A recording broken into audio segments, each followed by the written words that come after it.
Hello, everyone. I don't think it's any surprise to anyone at this point that Donald Trump does not view Russia as a threat or an enemy or something that puts the state of things in the entire world at risk. And here is proof.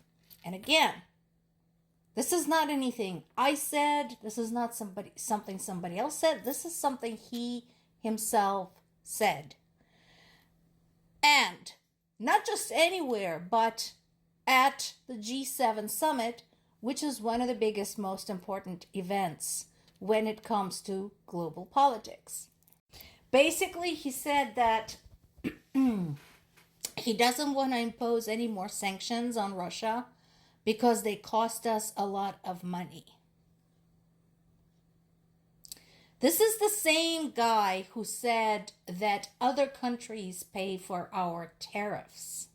This is the same guy who said Mexico would pay for the border wall. So when he talks about international finance matters, I would take it with a big box of salt, not just a grain of salt. And yes, sanctions are complicated. It is important to have backups when you sanction a country.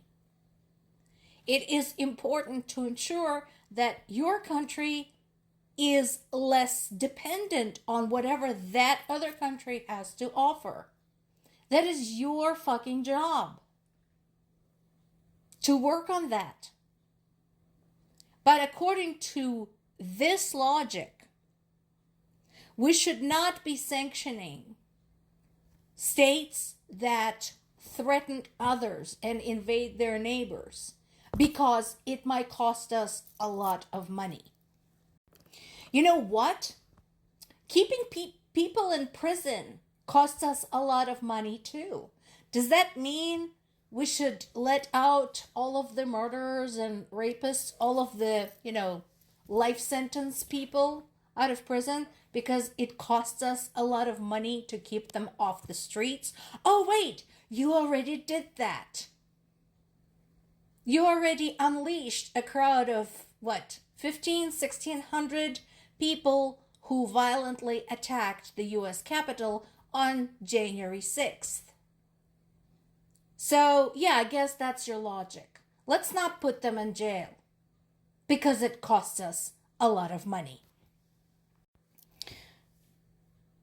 UK Prime Minister Starmer said that, let's not lose our shit. Putin is no victor. He's no hero. He does not have all of the cards.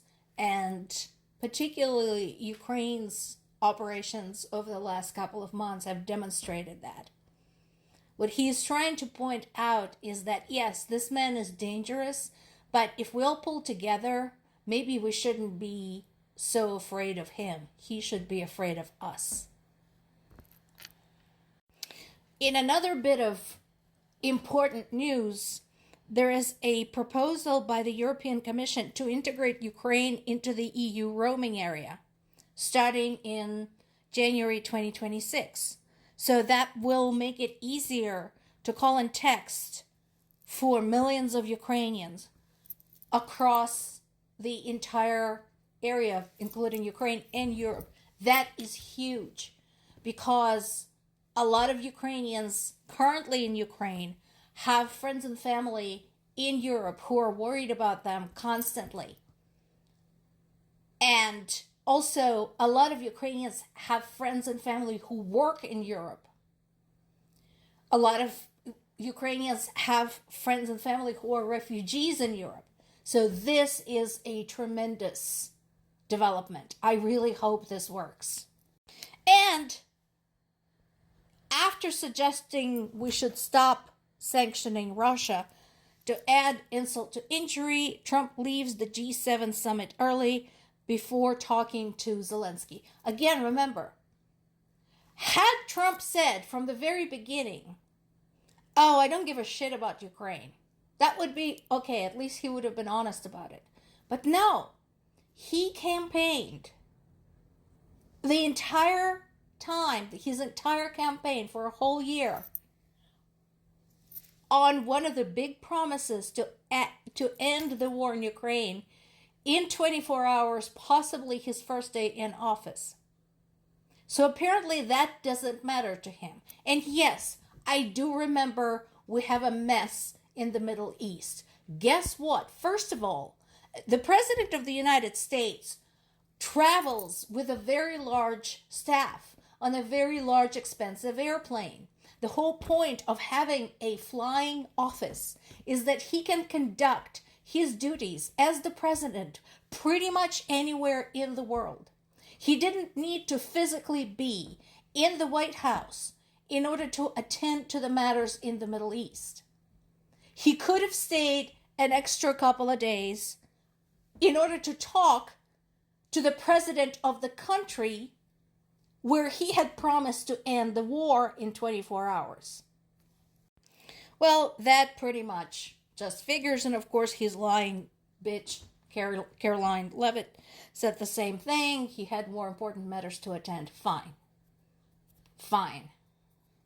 In another show of how much he doesn't give a shit about Ukraine, Trump didn't even know that there was a horrific attack on Ukraine's capital, Kyiv. Now again, remember, the President of the United States and his national security team get news about the situation in the world, especially the hotspots like the Middle East, like Ukraine, pretty much in real time, as real as it can come in. Yet hours later, he didn't know that the capital, not just some outskirts, not just somewhere at the front, the capital of Ukraine was under attack again, and people died. And again, he could have just said, hey, fuck Ukraine, a year ago. And said, this is just not part of my platform. This is not something I'm interested in, not a priority. Fine. At least we would have all known where we stood. I mean, I didn't believe he cared anyway. But some people did, and we all know what happened.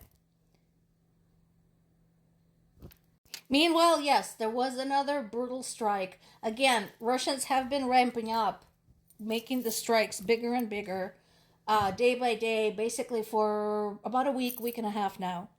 So, as of this article, there were 10 killed, 124 injured. Actually, the death toll has gone up since then, up to 15. And I think the number of injured is now pushing 150. And again, this is from Kyiv Independent, and since they're one of the primary Ukrainian sources covering the war, they basically said, guys, it's chaos on the ground over there. So we apologize in advance if our numbers are imprecise. Somebody may have been double counted. Somebody may have not been found yet. So why is this a challenge? Again, this is another one of those attacks where we may not know for days how many dead and wounded we actually have. The reason being is that, again, the attack was against civilian targets, against residential areas. One of the projectiles hit a 9-story apartment building which collapsed. So as you may imagine, it is very difficult to get people out from the rubble, let alone determine, the extent of their injuries and so on and so forth. So this is a developing story. All we know is that it is horrific and one of the deadliest attacks we've had so far.